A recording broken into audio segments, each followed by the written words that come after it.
二战期间，轴心国阵营的德国和日本分别是欧洲和太平洋战场上的主力，与美军展开了激烈交战。那么，到底是德军消灭的美军多，还是日军消灭的美军多？有一种观点认为，在第二次世界大战期间，由于日本无耻地偷袭了美国珍珠港，所以美国参战后的主要任务就是在太平洋战场上痛击日本。而在欧洲战场上，美国只是充当辅助角色，协助英国和苏联对付德国。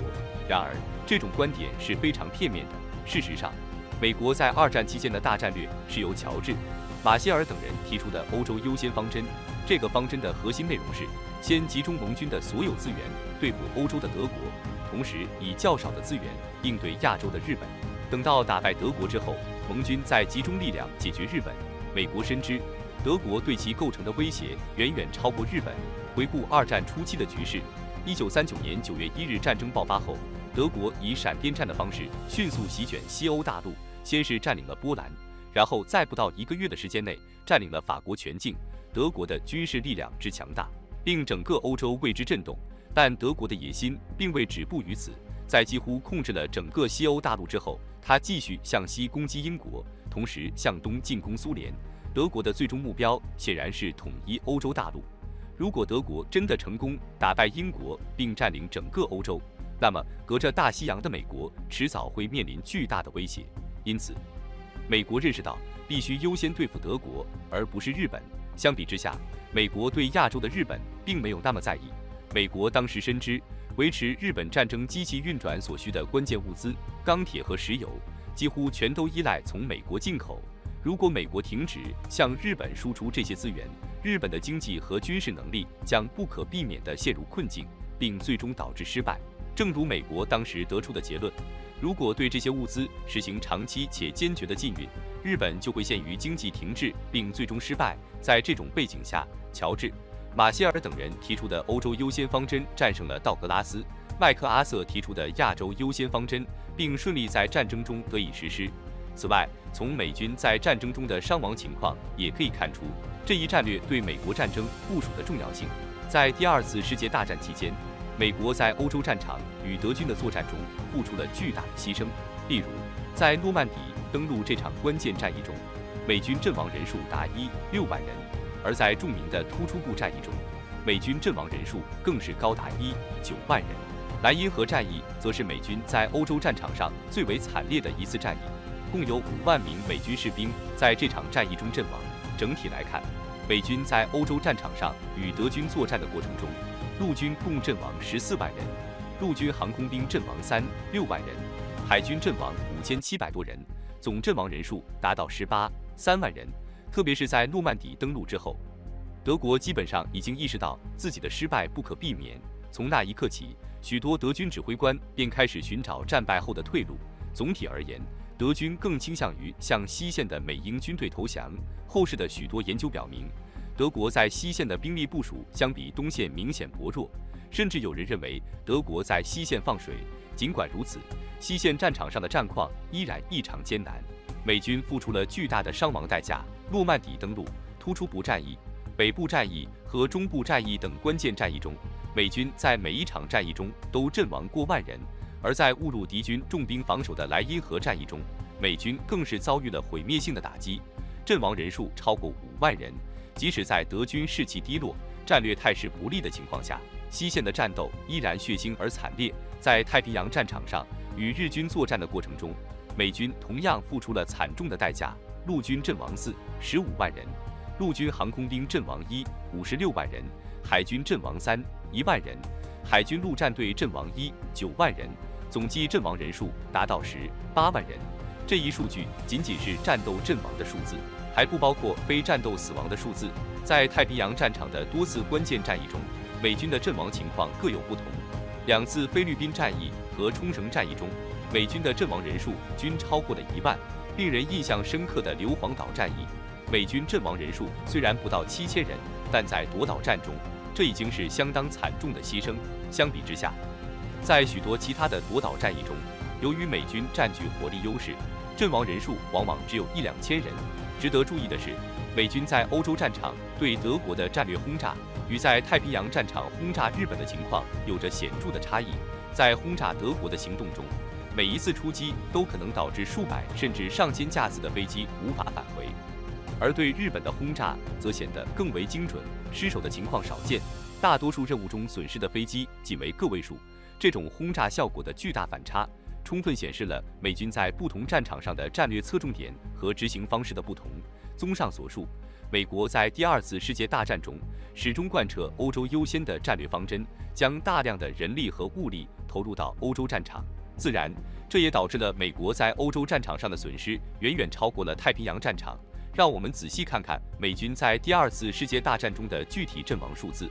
在欧洲战场上，美军在与德军作战中付出了巨大的牺牲。美国陆军阵亡14万人，陆军航空兵阵亡6万人，再加上美国海军阵亡5700多人，美军总共在欧洲战场上阵亡了3万人。相比之下，在太平洋战场上与日军作战的过程中，美军也遭受了惨重的损失。美国陆军阵亡15万人，陆军航空兵阵亡56万人，海军阵亡1万人，海军陆战队阵亡9万人，总计阵亡8万人。这一数据仅包括战斗阵亡数字，不包含非战斗死亡。如果将所有非战斗死亡人数计算在内，美军在二战中的总死亡人数为416837人，其中美国陆军地面部队死亡230155人，陆军航空队死亡88119人，海军死亡62614人，海军陆战队死亡24511人，海岸警备队死亡1917人，美国商船船员死亡9521人，战斗死亡人数为29万人，其余12万人则是非战斗死亡。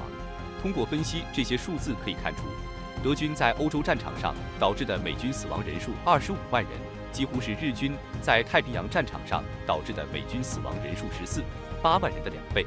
美军在欧洲战场上的作战历程充满了激烈的战斗和惨烈的牺牲。诺曼底登陆战役无疑是二战中最著名的战役之一，美军在这场战斗中付出了16200人的生命代价。然而，这一数字只是盟军整体伤亡的一部分。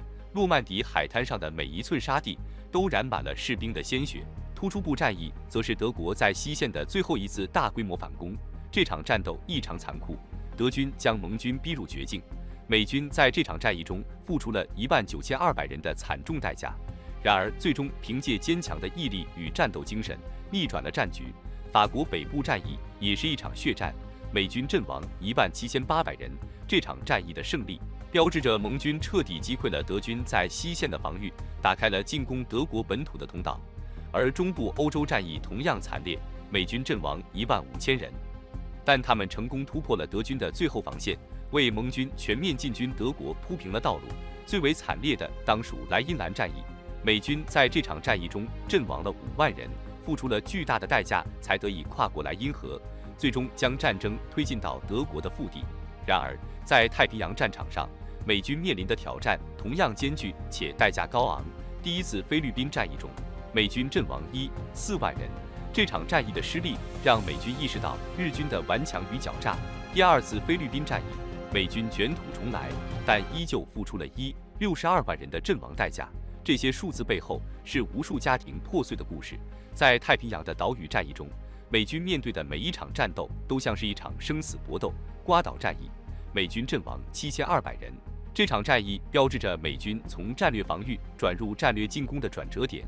冲绳战役更是让人胆战心惊，美军在这场战役中阵亡3万人。